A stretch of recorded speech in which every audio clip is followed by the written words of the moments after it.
Shall we go up? Yes. All right, let's do it. There we go. Come on in.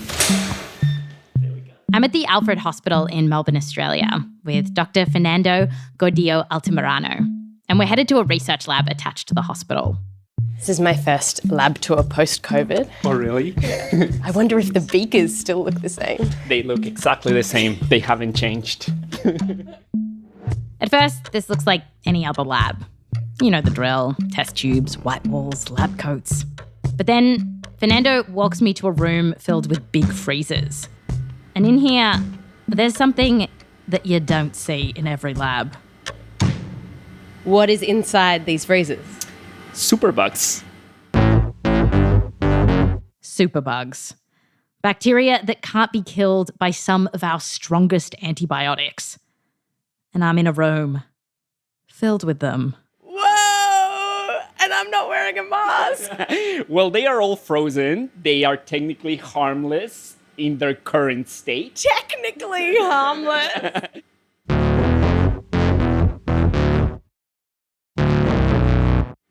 Fernando carefully opens the freezer door and white fog snakes out. It looks like we're in Penguin's lair, you know, from Batman.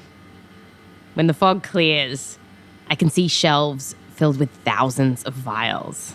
Whoa, okay. So this is like Superbug Central. I'm Wendy Zuckerman, and you're listening to Science Versus from Gimlet. And today we're pitting facts against infections as we look at superbugs. Okay, so you know how Fernando just said that we were safe because the superbugs were contained and frozen? Well, I just unfroze from our freezers that you just saw 4 of them. What? It's like the scariest cooking show you've ever seen. I'm looking at some of the deadliest bacteria in the world. And I know I'm making jokes, because that's kind of what I do. But looking down at these agar plates, it is freaky. I mean, just imagine getting an infection with one of these, a UTI or a nasty cough like pneumonia, going to the doctor and having no little pill to make you feel better. One woman survived a suicide bombing in Brussels only to almost die because her wounds got infected with a superbug. In fact, the bacteria that almost killed her was the same species that I'm staring at right now. The bugs have been recognized as the most dangerous ones in terms of antibiotic resistance. And when a patient gets infected by one of these bad guys, that patient is in serious trouble. For years, we've been hearing about this problem, that our drugs aren't working as well as they used to. But recently, it feels like things have gotten out of hand. Because if you've been watching the news, it's not only that these bugs are super scary, but they're also everywhere. It's as if they're ready to infect us when we take the train. On the underground, they found traces of 9 so-called superbugs, which are the... Or eat a chicken burger. Listen up. A recent study shows that nearly 80% of the meat in U.S. supermarkets contains antibiotic-resistant bacteria. Or even get crapped on by a seagull. Researchers finding 1 in 5 seagulls carry superbugs resistant to antibiotics. One headline screamed that if we don't do something soon, we're headed towards an impending superbug apocalypse. The end to modern medicine as we know it. So today on the show, is this for real? Are superbugs really everywhere? And what are scientists doing about all this? Because it turns out that here at this lab that I'm visiting, they're recruiting an unexpected soldier in this fight, with the help of perhaps my turds. You're doing your a good deed for the patients here, 100%. When it comes to superbugs, a lot of people are saying that we live in Superbug Central. But then there's science. Science versus Superbugs is coming up.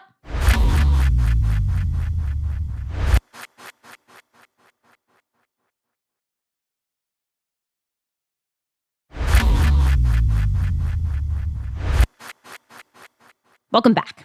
Today, we're on the hunt for superbugs, bacteria that have learned to fight off our antibiotics. And we're asking, how bad is this? And to get to the bottom of that, we first want to know where these bugs are hiding. Because, as you just heard in the news, it seems like they're everywhere. Is that true? To find out, we called up Ed Feil, a professor at the University of Bath in the UK, whose team recently went searching for superbugs in a city called Pavia. Here's Ed. It's beautiful. It's very typically Italian. Pavia is in northern Italy. Picture it. Cobblestone streets, great food. In fact, he told me that this is the region where gorgonzola is made. I don't know. What more can I say about Pavia? I recommend it. And so, in this land of cheese, Ed got 3 very fastidious research assistants to go searching for superbugs, taking swabs all over the city. And I mean, all over. Swings and benches, samples from ATM machines, buses. They even sampled the holy water in the cathedral. Oh, okay. The holy water? Like they snuck into the cathedral with a little swabber? Yeah, they took a little sample of that. And they went all over the hospitals too, sampling patients and surfaces. And then they went out of the city and onto the surrounding farms, to the pigs, chickens, and cows. And how did you take the samples from the cows? So rectal swabs, mostly. Up the butt? Up the butt, yeah. I have a little game. I try and make every academic say up the butt at least once during our interview. Yeah, okay. That's fine. I'm happy with that. Then they all got busy at the lab, genetically sequencing the samples, more than 3,000 of them. And basically, Ed and his team wanted to know, where are the superbugs? And for the real nerds out there, Ed was looking for superbugs within the genus Klebsiella. Okay, so first, some good news. The holy water? Came up negative, I'm pleased to say. So the good people of Pavia can relax that that's fine. But then, the bad news. They found that around the town and on the farms, there were a lot of bacteria that had resistance to some antibiotics. Tricks up their sleeves to fend off drugs like penicillin or streptomycin. These were found in the soil, on poultry, dogs, cats. So you see those basically everywhere. They're everywhere. I mean, that they're out of the box now. So, I mean, just think of it as a type of pollution, really. And it turns out that this isn't just happening in beautiful Pavia. Antibiotic-resistant bacteria really have been found all over the place. Yes, in subways, sausages and seagulls. But also hitching a ride on tiny pieces of plastic in the ocean. They've been found in the Arctic, and something that really blew my mind, they've even been found in an isolated cave in New Mexico that's 1,000 feet underground. So how the hell did this happen? I talked about this with Dr. Fernando Gordillo Altamirano. He's the guy that showed us around the superbug freezer. And Fernando told me that this all started a very, very, very long time ago. Antibiotic resistance is not man-made, right? It is a phenomenon that occurs naturally. Bacteria started learning tricks to outsmart antibiotics way before we started popping them for our infections.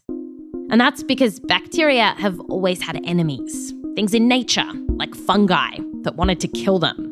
And so the fungi, they had their own antibiotics, chemicals to destroy bacteria. In fact, we got penicillin from fungus. Thanks.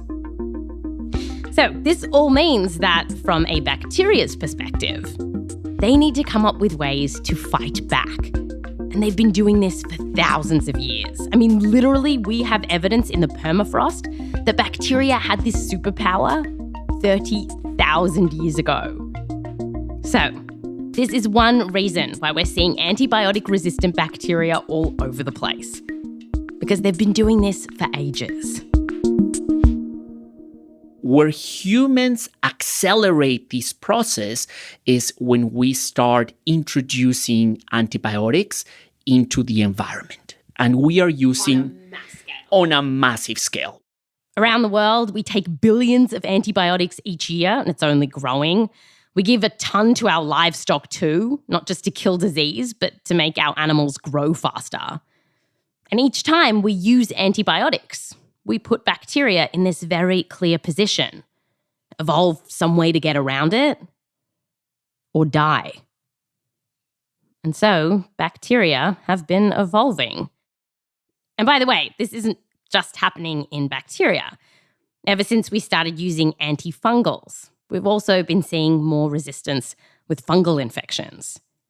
But of course, you guys all know that thanks to that HBO doco, The Last of Us.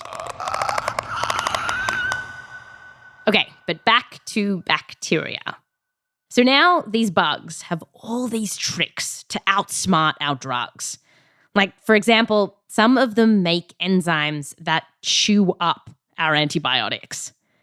And the way that these tricks have spread so quickly is partly because once a bacteria learns a new trick, they can share it with their friends. And one of the ways they do that is through this process called conjugation. And boy, is it interesting. Tina Joshi at the University of Plymouth in the UK. It sounds very sexy because like conjugation sounds. It is like bacterial sex. When I teach about it, I'll say it's bacterial sex, right? So It's bacterial sex. it literally is. When bacteria learn a new trick to fight off our antibiotics, it might start by just a random mutation in their genetics. One little letter in their DNA flips, and this gives them an advantage. Conjugation is the process where some bacteria can then share those genes. And here's how it works. So picture it. A bacteria is swimming about, and then this appendage called a pilus emerges from the bacteria. Like a stick, a stick that comes out of it, and it's like a thin strand that's coming out. It's like a little thin hair almost. And that's really biologically incorrect. So sorry for everyone who's a scientist listening, but it's a bit like a hair moving through. The pilus of the superbug finds a friendly bacteria and attaches on. And meanwhile, the superbug has copied part of its DNA, including the part that helped it fight off our antibiotics. So then, what happens is that the superbug DNA moves through the pilus and into the friendly bacteria. So that ultimately, where we had one superbug, now we have two.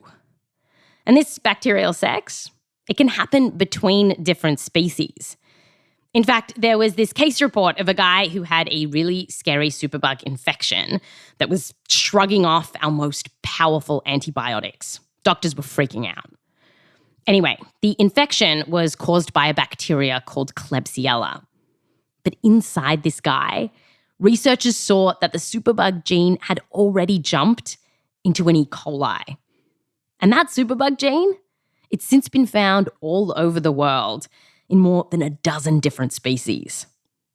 And the thing that I never thought about is that all this bacterial sex, it isn't happening at a seedy motel down the road. It's going on inside us. All the time, yeah. All the time inside us. That gene swapping between bacteria is always happening. Because wherever there are bacteria, there is bacterial sex. And in just one bout of bacterial bonking, they'll often pass on not just one trick to fend off our antibiotics, but a whole superbug goodie bag. And the spread is just phenomenal. And we can't control it. I mean, we can't control evolution. We might think we can, and we might think we're the most evolved species in the universe, but we cannot control bacterial evolution. All we can do is just look and think, oh my God. Sorry, I don't want it to be scary. But it does sound scary.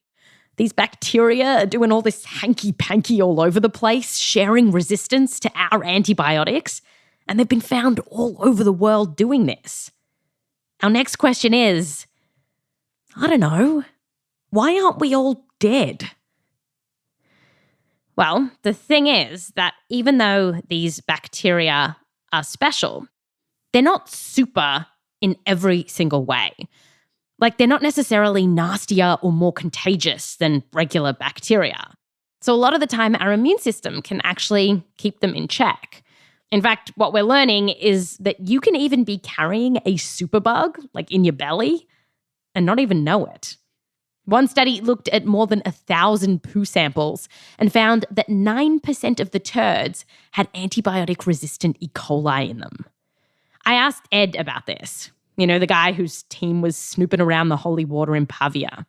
I think we assume that if a bug has a resistance to antibiotics or even multiple resistances, that it is inherently dangerous and nasty. But actually, you could just sit in your gut happily and not cause any disease. Like, those are two separate things. They're very much separate things, yes. So a superbug isn't any more likely to cause disease. It's just that if it does, it's harder to treat. But where superbugs do become a real problem is in hospitals. And that's partly because you have people who are already sick, whose immune systems might be a little weak, and it's easier for any kind of bacteria, super or not, to take hold. And in fact, hospitals are a big superbug problem for another reason, because it's also where you find the scariest of the superbugs. Okay, so the bacteria that we're finding on our trains and meat, while they might be resistant to some antibiotics, we still have ways of killing them. Even MRSA, which you hear about people getting in locker rooms. While the infections can be nasty, we haven't completely run out of ways to kill that bacteria. So while these bugs are bad news, they're not the worst news. The bacteria that are resistant to basically all the antibiotics we have, let's call them superbugs. You're most likely to run into those in one place, and that's hospitals. Superbugs, they haven't made it out of the hospitals at all as far as we can tell. That's right. When Ed's team ransacked Pavia for them, these superbugs were only in the hospitals. Other studies around the world mostly find the same thing, that hospitals are ground zero for this. And it makes sense that superbugs, the bacteria that we're really struggling to treat, that they would thrive in hospitals. Because that is where we use a ton of different antibiotics. Now, it is really hard to put numbers around your risk of getting infected by a superbug or a superbug in a hospital. If you're in a richer country, the risk is still fairly low. So, for example, in the US, about 3% of patients get some kind of infection while they're in hospital. And depending on the type of infection, a fairly small chunk of those are superbugs. But away from rich countries, this can be a lot worse. So one study out of Rwanda found that more than 3 out of 4 hospital infections were superbugs. In Ukraine, before the war, it was even worse. It's all enough to freak out Fernando.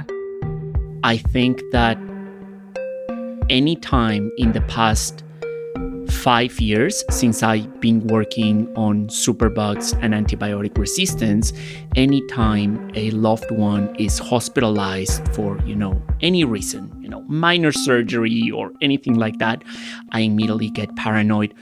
Oh my God, I don't want them to get an infection. And it is nerve-wracking. I mean, the whole thing is really scary. Here's Ed again. We're in this race against the bacteria, and it feels like generally we're losing that race. And if we do lose, we are really screwed. Zooming out to all superbugs here, and not just the super ones. Already around 50,000 people in the US are dying each year from them. And worldwide, it's estimated that in 2019, around 1.3 million people died of a superbug infection, meaning that these bacteria killed more people that year than AIDS and malaria combined. And this isn't just about some nasty cut on your leg. If you've ever had surgery, cancer treatment, a C-section, your wisdom teeth taken out. All of this kind of becomes a roll of the dice if we don't have antibiotics to deal with infections. Here's Tina. The impacts are just colossal. You know, we have this thing where we just turn to antibiotics as being, right, they're always there. And what we're saying now is they're not going to always be there. So what do we do next? What is the biggest misconception that people have about superbugs? The scientists will solve it. It'll get solved. You know what? We don't need to worry. They'll sort it out. Will you? Coming up after the break, my poo to the rescue?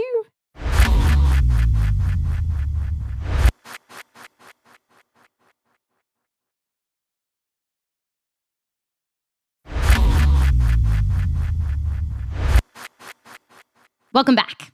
Today, we are looking at the battle between bacteria and us. So far, it's been looking like the bugs are winning. But now, we're going to see what scientists are doing to fight back. So we're going to take a deep dive into one of the buzziest ways of tackling this superbug problem. And this is what we're doing. Using viruses to kill superbugs. They're called phages. And Fernando, who is at the forefront of this research, he knows how it sounds. But aren't viruses supposed to be bad? Here's the catch. So phages do not harm humans. They cannot infect human cells. Instead, phages only infect and then kill bacterial cells. And so going back to my ancient Greek, phage is to eat. Phage means to eat. So are these viruses eating the bacteria? No, they're so little. They can like nibble on them. They aren't eating the bacteria. They are killing them in a way cooler way, in my opinion. So phages, they are tiny. They are almost 100 times smaller than bacteria, right? And when you look at them, they look so cool. They look like an alien spaceship, right? So they have this head that is like a hexagonal or polygonal head, and then they have this thin neck and tail, and then at the end of the tail, they have these tiny little legs, right? Fernando tells me that these viruses use those tiny little legs to sense their environment, and they're hunting for one thing: bacteria.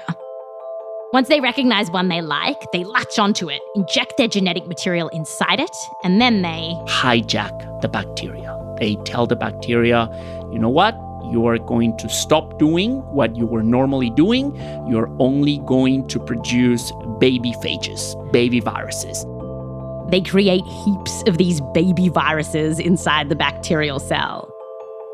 And eventually, those babies are ready to bust out. Boom, it explodes.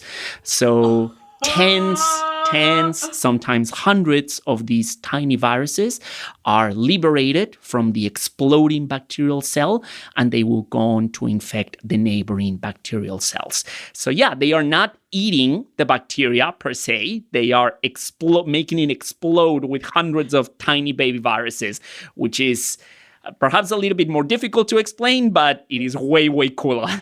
So far, so good. Phages are viruses that make superbugs go boom. And this might sound like sci-fi, but it isn't theoretical. We are doing all this in patients now.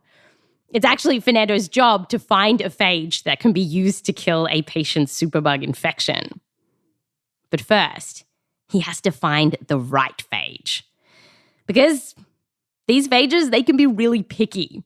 Often one kind of phage will only infect one type of bug, say an E. coli. So when Fernando has a patient that is sick with a superbug, he's got to find the right assassin for the job. Where does he start? Sewage.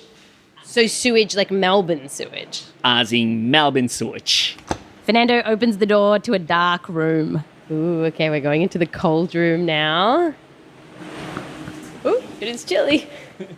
And he shows me his pride and joy. The sewage sample that I prepared for you. No one's ever said that to me. I prepared with a lot of love some sewage for you, Wendy, and for the whole team. So I hope you appreciate it. By the time I see it, there's no chunks in it. let's say. It kind of looks like an olive martini. Like a very dirty martini, yeah. And the reason that Fernando is looking for phages inside this very dirty martini is because wherever there is poo, there is bacteria living in it. And where bacteria live, there tends to be viruses that want to prey on that bacteria. So when Fernando has a patient who's sick, infected with a superbug, what he's hoping is that someone in Melbourne will be carrying that specific phage. So then he can bottle it up and use it for his patients. And Fernando doesn't just go looking for phages in our crap, but also in water that's all over the place. So my partner thinks that I have this weird obsession with dirty water because every time we come across, a puddle, a pond, something that looks gross and has water in it, I think, ooh, I bet I could get some really cool phages out of this. He thinks it's weird. He thinks it's completely weird. But yeah, I guess it's one of my quirks now. Once he gets that dirty water to see if there's any superbug-killing phages inside it, basically, he'll mix a dash of superbug with a sprinkling of dirty sewage water, let it incubate, put it on an agar plate, bada bing, bada boom. He passes me a plate. Okay. What do you see? Oh gosh, I guess I see like little bubbles. They are like tiny little pinpricks. So what you're seeing there is bacterial death. There's nothing growing there. We just see a bacterial graveyard. Really? So yeah, really cool. Seeing this bacterial graveyard is the moment Fernando thinks he's found a killer phage. And from here, him and his team will purify and test it, bottle it up, and put it in a vial, ready for a patient. And he's been doing this over and over again, building up what he calls a phage library. Now that I've moved to Melbourne, it is possible that, my crap helped create this phage library. Is that right? Absolutely. Yeah, absolutely. Absolutely. I feel so good. You're doing your a good deed, 100%. So this is all very exciting. My crap, saving lives. With phages, have you solved the superbug crisis? I would love to say that I have, but no. Absolutely not. By themselves, phages will not be able to solve this issue. One of the reasons that phages won't get us out of this mess is because, like a man, a good phage can be hard to find. So, for example, Fernando told me about this one patient who had a superbug infection, and Fernando was searching for a phage that could kill it for months. Getting negative result after negative result and after negative result, nothing was a hit. There were many times when I thought that it was pointless. And then there was one morning when I just opened the incubator door, took the plate out, and the moment I quickly glanced at the plate, I already saw, boom, that beautiful zone of clearing, and it's just the best feeling ever. What did you do as soon as you saw it? I just jumped and said, yes! So that was amazing. That was amazing, knowing that I had finally found a phage against this particular superbug. Amazing, yes. But it's not practical to think that we could do this for everyone who gets some weird superbug infection. And that's why Fernando is building that phage library, in the hopes that he won't have to sift through my crap for every single patient. But there is another problem here.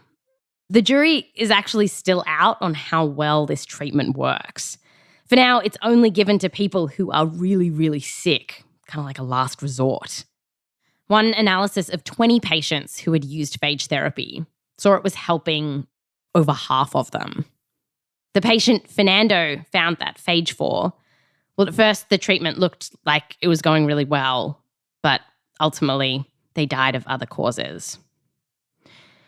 And just quickly, there is one final wrinkle in this phage idea.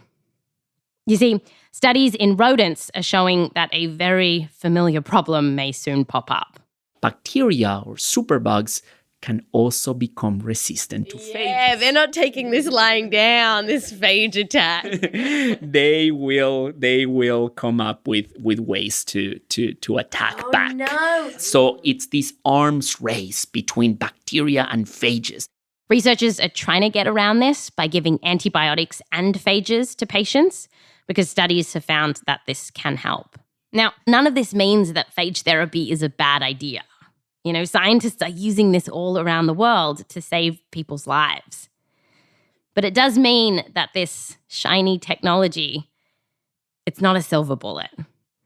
And it's not a substitute for all those ideas that you might have been hearing about for ages to help us solve this superbug crisis. Like, we still need new antibiotics, ones that bacteria aren't resistant to yet.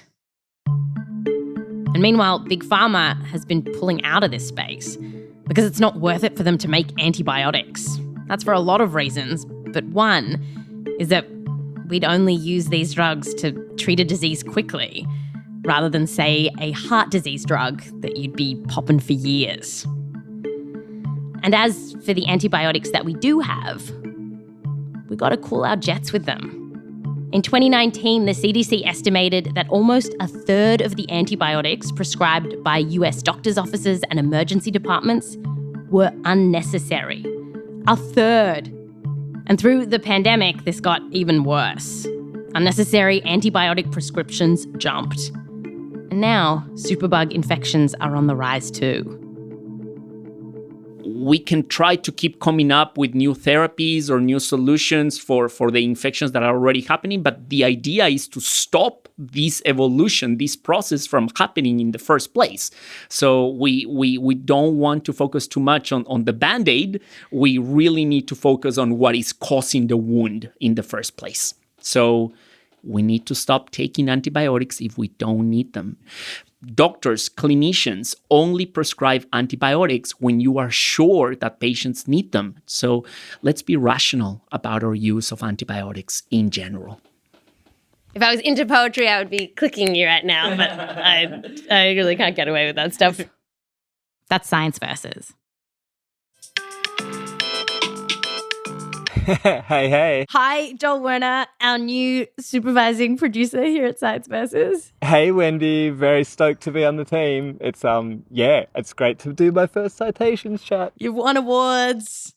You've done all the things, but have you had a citations chat, Joel? All of those moments have been building to this particular moment where I get to reveal the number of citations in this week's Science Versus episode.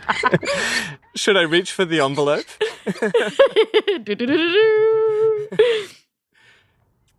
All right, so can I just say now? Yeah. I haven't done this before. I'm not very good at it. This week on the show, we had 138 citations. 138. And if people want to see these citations, where should they go? They should click on the link in the show notes that will take them to the transcript where it's all laid out for them. It's very easy. It's very easy, yes. And while you are there, listener, looking at the show notes or looking at your podcast app, you should give us a review, a 5-star review.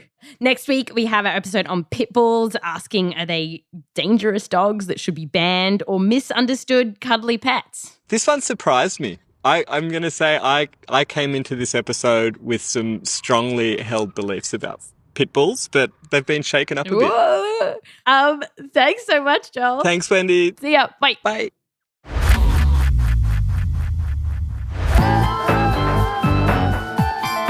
This episode was produced by me, Wendy Zuckerman, with help from Joel Werner, Rose Rimler, Meryl Horn, Ari Natovich, and Michelle Dang. We're edited by Blythe Terrell. Gimlet's managing director is Nicole Beamsteyer-Bohr. Fact-checking by Carmen Drahl. Mix and sound design by Catherine Anderson. Music written by Bobby Lord, Emma Munger, So Wiley, and Bhumi Hidaka. Thanks to all of the researchers we spoke to for this episode, including Professor Evgeny Sokorienko, Professor Anton Peleg, Professor John Iredell, Dr. Alejandro Chavez, Dr. Branwen Morgan, Professor Asad Khan, Dr. Ramanan Laxminarayan, Dr. Vanina Gelnier, Dr. Callum Walsh, Dr. Claire Gorey, and Dr. Mark Steger. A special thanks to Dr. Carl, Piers Singy, Flora Lichtman, the Zuckerman family, and Joseph Lavelle Wilson. Science Versus is a Spotify original podcast and a Gimlet production. Follow Science Versus on Spotify.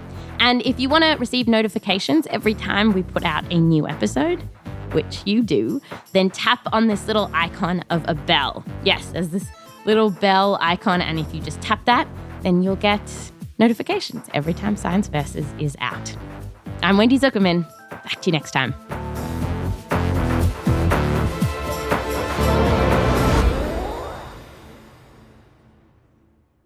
So I to prepare for this interview, I was reading your CV, and I noticed that you were the valedictorian of your high school. Congratulations! Thank you, and university. So, when do you think you should take off your high school achievements from your resume? They'll be there until, I don't know, 40? Does 40 sound good? Now you've made me really self-conscious. Now I'm going to go and edit my CV. The moment this interview is over, I'm going there and editing, and I'm going to edit my CV. So thank you for that.